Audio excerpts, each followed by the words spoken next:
radio station. You can watch us too. We're on your computer, your mobile device. Just head on over to SuperTalk TV.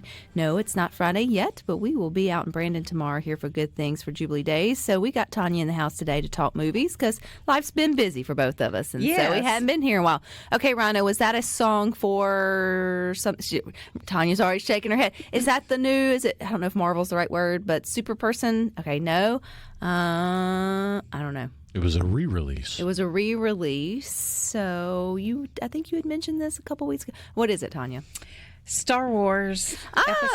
Episode 3, Revenge of the Sith. Yeah, it was celebrating its 20th anniversary. Look at me not knowing anything. I can't believe it's been 20 years. And it made millions. Yeah. Was that one of the better ones or one of the good ones? At the time, it was kind of panned by the diehard fans. Kids loved it, and now those kids have grown up to become diehard fans, and they look back on it fondly, and it definitely aged better than the new trilogy. So yeah. I gotcha. Okay, so it's been out. Did it do good with the re-release? Yeah, I think it was definitely in the top 10. I gotcha. I want to say it came in second behind Sinners this week, but it was top of the charts when it first re-released. 25 million.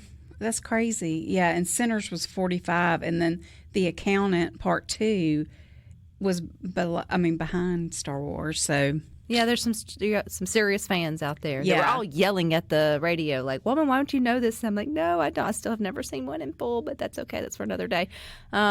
What have we to catch up on though, Tanya? Because I know it's been a few weeks since you've been here, so lots has happened. Well, Rhino just mentioned Sinners. That's one that's been a huge box office success.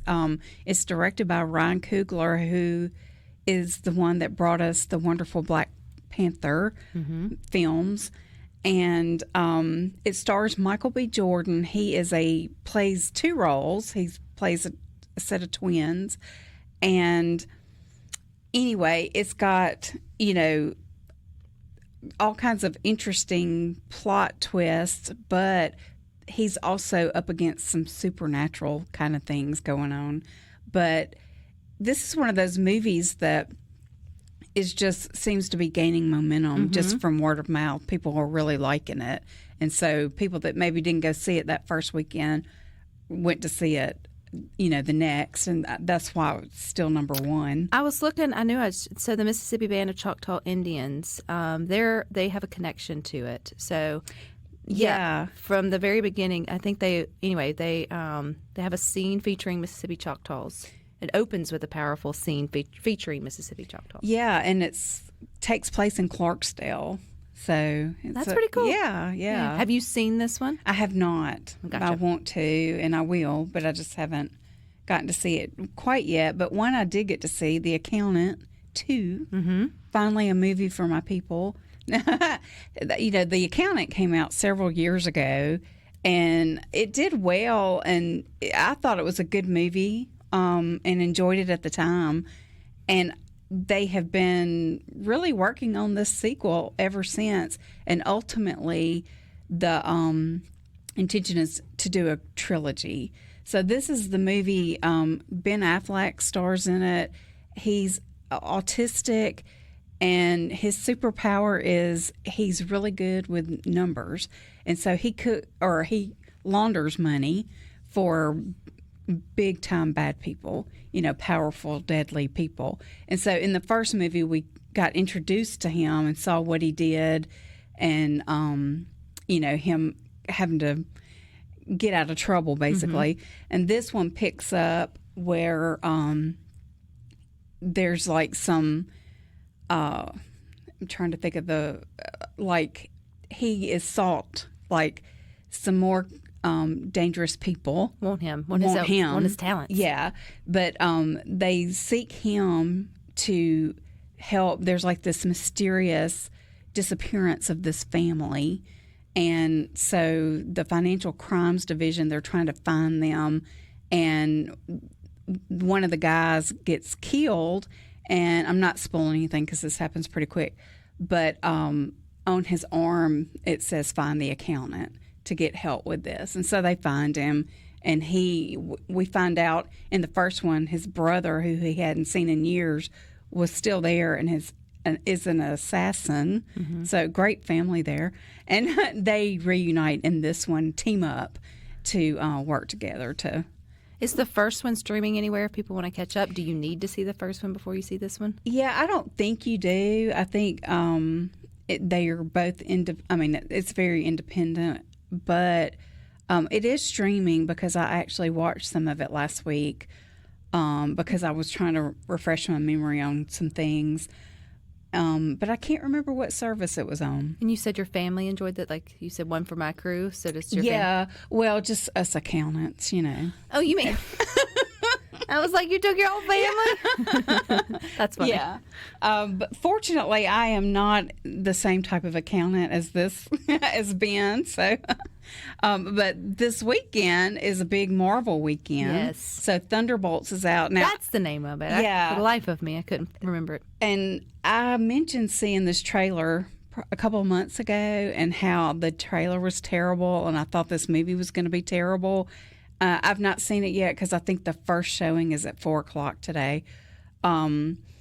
But this movie is getting such high praise, and they're estimating it's going to be a major blockbuster. And you think people are just looking for something to go see or getting it, like, need some of that in their life? I don't know. Yeah, I don't know either because, you know, it seems like there's always something new with Marvel. So it's not like we're starved. Well, we just had, Captain America? Captain America? Yeah, that was came out? Valentine's Day. So it's only been, less than 3 months. Or is it because that they use the lesser, not the fancy people? Yeah, these are, not the right wording. the misfits, I guess you could call them. The ones that always seem to be runner-up to whoever they work with. And They're the ones, if you got their action figure for your birthday, you were disappointed. That may be one way to put it. Yeah, but it's got great people in it, like Bucky Barnes is in it, Sebastian Stan. And he's always been one of my favorite characters because I love Captain America. So I loved his origin story, Bucky's origin story, and how he and Steve Rogers were just always big buds. So, and then, you've got, and I'm going to blank out on the names, but Black Widow's sister. Yelena. Elena. Just a good group, but the person who I'm the biggest fan of is Julia Louis-Dreyfus. I love her in the Marvel world, and so it's going to be fun. And she's a big part of the story. So, what is kind of the story without giving it away? Which you haven't seen it, but initially she gathers some of these characters together with the intention of killing them because she has done some bad things and they're the witnesses to it, and so she just kind of wants to get rid of them and then bury her past, and it doesn't happen. They've joined forces and overcome her attempt to kill them. And then probably save the world. Yeah, I'm sure. But it is PG-13. Same, I think every Marvel movie except one has been PG-13. So it's just the same kind of action, Will you go see this one? Yes, I'll probably go see it today. Have to let. And I was so excited because I was like, I'm going to see Thunderbolts for the review, and then I was like, oh wait, I'm going Thursday, so it's not going to work. Well, that's okay, but we can squeeze that in terms of. Marvel's one that you usually want to see on the big screen. For sure. And I thought, the last Captain America was so good. So it's going to be interesting to see if I think this is as good. I think it's going to be a different kind of movie. The Captain America just had, to me, the best, action scenes that I'd seen in a while. When you think of blockbuster and you think of May, you usually think of Memorial Day weekend coming up. Is there another one that's slated to be a big? Yeah, that's the weekend that we're going to have the final Tom Cruise. Oh, that's Mission Impossible. Final Reckoning. And then also in that same a weekend later, which Memorial Day kind of kicks everything off for the summer, but the next weekend we're going to have Karate Kid Legends, which Ralph Macchio will be back for that. And I believe Jackie Chan is in it. So that's going to be a good one. So lots to look forward to. And of course, July, we've got Superman and Fantastic Four, the newest edition of that, and a reboot of I Know What You Did Last Summer. So Crazy. lots of stuff. Lots of stuff. All right. Thank you, Tanya. Welcome back. And you guys stick with us. We got more for you coming.